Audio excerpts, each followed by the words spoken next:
Hello everyone, Radhe Radhe. मैं उमा अपने YouTube परिवार को प्रणाम करती हूँ। स्वागत है आप सभी का मेरे यूट्यूब चैनल उमा की दुनिया में। आ चुकी हूँ एक नए वीडियो के साथ, नई शुरुआत, नई कोशिश। समय है सुबह का और मैं बनाने जा रही थी मूंग की दाल का हलवा। देखिए, कढ़ाई ले ली थी मैंने, कढ़ाई को गरम कर लिया, उसमें डाल दिया देसी घी और अब उसमें डाल दिया मूंग, जो पेस्ट मैंने बनाया था। और ये मूंग की दाल से मैं नहीं बना रही हूँ, मैं बना रही हूँ अंकुरित मूंग से। जो अंकुरित मैं करती हूँ रोज मूंग, वही मूंग है ये, और उसी को पीस लिया है दरदरा सा। बिल्कुल फाइन पेस्ट नहीं बनाया। दरदरा सा बनाने में क्या होता है, उसका टेस्ट हलवे का और भी ज़्यादा अच्छा आ जाता है। तो अब इसको सारे ही जो मूंग की दाल है, इसको अच्छे से घी में मिक्स करना है और अब धीरे धीरे इसको चलाते रहना है और इसको इतना अच्छा भून के तैयार करना है कि इसका कलर बिल्कुल चेंज हो जाए। और मैं कढ़ाई में इसलिए बना रही थी, लोहे की कढ़ाई में, क्योंकि स्टील की कढ़ाई मेरे पास है नहीं और हंडालियम की कढ़ाई में मैं बनाने के मूड में नहीं थी, क्योंकि कहीं ना कहीं आयरन की ज़रूरत होती है। तो और इन चीज़ों में आयरन हमें बहुत ही ज़्यादा मात्रा में प्राप्त होता है, जैसे लोहे की कढ़ाई हुई, लोहे का तवा हुआ। तो क्या है कि ज़्यादा से ज़्यादा प्रयोग, और जब कभी इस तरह से कुछ बनाना होता है जो ज़्यादा होता है, तो ही मैं उसमें हंडालियम वाली कढ़ाई में बनाती हूँ। नहीं तो कोशिश करती हूँ कि लोहे की कढ़ाई में ही बनाऊँ, या कभी जल्दी हुआ, समय ना हुआ तो चाहे बना लो, लेकिन यूज़ तो करती ही हूँ, ऐसा नहीं है कि नहीं करती हूँ। और अब बिल्कुल मन में बना रखा है एक विचार कि अब एक स्टील की कढ़ाई लेनी है मुझे, जिससे कि ये जो हंडालियम वाली कढ़ाई है, इसका यूज़ बिल्कुल ही मुझे ना करना पड़े। जैसे कुकर में है तो मैं कुछ भी बनाती हूँ तो तुरंत उसको हटा देती हूँ। तो इसीलिए लोहे की, हालांकि मुझे मालूम था कि इसका कलर डाउन हो जाएगा, लेकिन कलर से मुझे कोई लेना देना नहीं। वो चीज़ खानी है मैं जो हेल्दी हो। और मूंग की दाल का हलवा सभी को पसंद होता है, लेकिन 2-3 दिन से छोटा वाला बेटा कह रहा था कि माँ मूंग की दाल का हलवा बनाओ। तो मैं सोच नहीं पा रही थी, क्या भूल ही जाया करती थी। 2-3 दिन से लगातार रात में सोचती कि जब लेटूंगी तो मूंग की दाल को पानी में भिगो दूंगी, लेकिन रोज़ ही भूल जाया करती थी। आज सुबह मैंने ये सोचा कि इसी तरह से क्रम चलता रहा तो कई दिन हो जाएंगे, तो मैंने वही मूंग ली और उसी को ग्राइंड कर लिया। आप कलर के लिए इसमें फूड कलर का भी इस्तेमाल कर सकते हो, पर मैं पहले तो मैं सोची कि नहीं करूँगी, लेकिन फिर इस बाद में बहुत ही ज़्यादा गहरा कलर इसका हो गया था, तो फिर मुझे हल्का सा डालना पड़ा। ज़्यादा नहीं डाला, हल्का ही डाला, लेकिन उतना अच्छा कलर नहीं आया कढ़ाई की वजह से। और अब ये देखिए, मूंग की दाल जो थी वो काफ़ी अच्छे से बिल्कुल भून चुकी है, और जितना घी मैंने डाला था उससे और भी ज़्यादा घी मुझे इसमें डालना पड़ा। और इसकी यही पहचान है कि जैसे ही दाल भुन जाती है तो तुरंत ही ये सारा घी छोड़ देती है दाल। जिस तरह से बेसन का गुण होता है कि जैसे ही वो भुन जाता है वैसे ही पूरा घी छोड़ देता है, वैसे ही इसका भी जो घी है वो रिलीज़ हो जाता है और बिल्कुल घी अलग और दाल अलग दिखाई देने लगती है।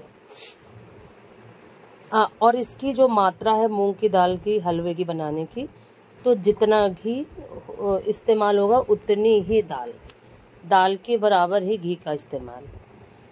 तो हेल्दी भी है, स्वास्थ्य के लिए बहुत अच्छा है। खासकर जिनकी आँख कमज़ोर हो, वो अगर इसका इस्तेमाल करें तो आँख की रोशनी बराबर एक ही तरह से बनी रह सकती है। लेकिन रोज़ इन चीज़ों को सभी नहीं खा सकते हैं। फाइनली देखिए, दाल मेरी कितनी अच्छे तरीके से भुन चुकी है और बिल्कुल ही गीलापन नहीं, और दाल का एक एक टुकड़ा अलग अलग हो गया है, बिखर जैसा गया है। और अगर ये गीली होती तो ये बिखरता नहीं, अलग अलग। और बराबर चलाते रहना है, क्योंकि ये चिपकती बहुत ज़्यादा है दाल। ये देखिए अब फाइनली दाल मेरी बन चुकी थी, बिल्कुल अच्छी तरीके से भुन चुकी थी। अब इसको साइड में कर देती हूँ, क्योंकि कोई कोई चाशनी बना के और इसी में डाल देता है, पर मैंने चाशनी नहीं बनाई थी, तो पूरी दाल को ऊपर साइड में करके और डाल दिया थोड़ा सा पानी। और आप टेस्ट के अकॉर्डिंग शक्कर का इस्तेमाल कर सकते हो, आप कितना मीठा या कम मीठा खाते हो ये आपके ऊपर डिपेंड करता है। तो ये देखिए अब फाइनली इसको खूब अच्छे तरीके से इसी तरह से चलाती रही, क्योंकि शक्कर को घोलना जल्दी था, ज़्यादा समय नहीं लेना था, नहीं तो फिर पानी ज़्यादा पक जाता। और उसके बाद देखिए सारी जो दाल थी उसको मैंने उसी पानी में डाल दिया और फिर थोड़ा सा फूड कलर डाला और उसके बाद अब इसको फिर चलाने लगी। लेकिन मुझे जैसे ही फूड कलर डाला तो कुछ समझ में ही नहीं आया, क्योंकि बहुत ही कम मात्रा में मैंने डाला था, तो जो डाला वो करछुल में ही चिपका रहा। फिर उसके बाद मैंने थोड़ा सा फूड कलर और डाला, तो ज़्यादा अच्छा कलर तो नहीं आया, लेकिन कलर से कोई लेना देना नहीं होता है, उसका स्वाद अच्छा होना चाहिए। और यकीन मानिए बहुत ही ज़्यादा टेस्टी हलवा बना था। ड्राई फ्रूट्स मेरे पास कुछ भी नहीं था, तो मैंने कुछ भी नहीं डाला। आप इसमें ड्राई फ्रूट्स का इस्तेमाल कर सकते हो। मैंने तो ऐसे ही बच्चों को खिलाया था, बच्चों को बहुत पसंद आया। और कोशिश करूँगी कि 2-4 दिन बाद या 8-10 दिन बाद फिर से एक बार बना दूँगी, क्योंकि ये जो मूंग की दाल थी ये थोड़ी कम थी, हम सभी ने खा ली थी, जो बची हुई थी ये वही थी। तो अब इस बार बनाऊँगी तो थोड़ा सा ज़्यादा मात्रा में बनाऊँगी। और ये देखिए फाइनली हलवा मेरा बन के तैयार हो चुका था, और अब चलती हूँ तो बच्चों को देती हूँ। और ये देखिए बाहर लेके आई, कुछ इस तरीके का कलर आया था।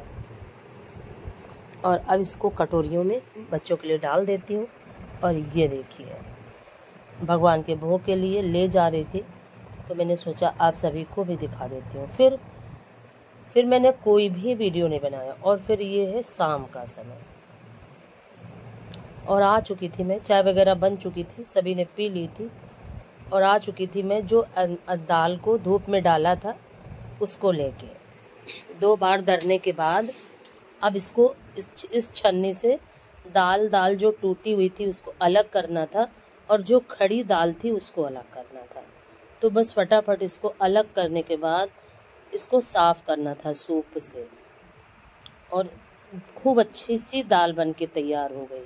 जबकि अभी मुझे एक बार और भी दरना पड़ेगा, और अगर छिकली दिखाई पड़ी तो फिर छरना भी पड़ेगा। और अगर वैसे छिकली दिखाई पड़ेगी, क्योंकि ज़्यादा अच्छे से फुलाया तो था नहीं मैंने, लेकिन फिर भी दाल बहुत अच्छे से साफ़ हो गई, और बिल्कुल फ्रेश दाल, घर की बनी फ्रेश दाल बन के तैयार। और अब इसे खाने में कोई दिक्कत नहीं। और अगर मोल वाली दाल मंगाओ तो उसका कोई भी टेस्ट नहीं, पता नहीं किस तरह की दाल देते हैं, और रेट वही महंगा, रेट सेम होता है, और दाल पता नहीं किस चीज़ की होती है, कुछ समझ में ही नहीं आता। बना के रखो तो वो गाढ़ी गाढ़ी हो जाती है, अजीब तरह का टेस्ट हो जाता है, हर चीज़ में मिलावट। और अब इस मिलावट से इतना परेशान हो चुकी हूँ मैं कि क्या बताऊँ। तो अब मुझे लगता है, वैसे मैं सभी चीज़ें कोशिश करती हूँ कि घर में ही तैयार करूँ, मसाले वगैरह भी घर में ही तैयार करती हूँ, लेकिन कभी कभी ऐसा हो जाता है कि तैयार हुआ ही मंगाना पड़ता है। तो वैसे हर चीज़ की कोशिश करती हूँ कि सारी चीज़ें शुद्ध हो और घर की हो, जो हम लोग खाएं। और अगर इसी तरह से सभी लोग जागरूक हो जाएं, तो जो ये मिलावट का जो खेल चल रहा है आज हमारे समाज में, हो सकता है कि इसमें कोई कमी आ जाए। हम लोग इतने आलसी हो चुके हैं, हम औरतों से अब घर गृहस्थी के काम होने नहीं लगे हैं। क्या है, बाहर निकलना आसान हो गया है और घर गृहस्थी के काम करना मुश्किल दिखाई पड़ता है। इसी वजह से आज जो ये मिलावट का खेल चल रहा है ये ज़्यादा फल फूल रहा है। और अगर हम लोग जागरूक हो जाएं, हम अपने सारे मसाले सारे काम खुद से करने लगे। और ये देखिए कितनी अच्छी दाल बन के तैयार हो चुकी थी। और अब इसको इस डिब्बे में इसलिए भर के रख रही हूँ क्योंकि दूसरे दिन अमावस्या थी, इसी वजह से मैंने सोचा कि इसको अब कल तो करना नहीं है, और अगर बाहर रख दूँगी तो सारे चूहे इतनी इसकी बुरी तरह से धज्जियाँ उड़ा देंगे दाल की, पता ही नहीं चलेगा कि कितनी गंदगी है और कितनी दाल है। इतना मैं परेशान हूँ चूहों से। और जो ये छिकली है इसको भर के भी एक पन्नी में रख देती हूँ, क्योंकि अब मेरी एक गाय बच्चा देने वाली है तो उसके लिए हो जाएगी। अगर आज का वीडियो थोड़ा सा भी अच्छा लगे तो वीडियो को लाइक करिए, चैनल को सब्सक्राइब करिए, बेल को जरूर प्रेस करिए और एक प्यारे से कमेंट के साथ अपना प्यार आशीर्वाद जरूर दें। और इस तरह से आज का ये वीडियो यहीं से समाप्त करती हूँ। कल फिर मिलूँगी एक नए वीडियो के साथ, एक नई सोच के साथ। प्लीज़ मुझे ज़्यादा से ज़्यादा सपोर्ट करें और मेरे वीडियो को लाइक करें। और फिर आई मैं छत पे दिखाती हूँ।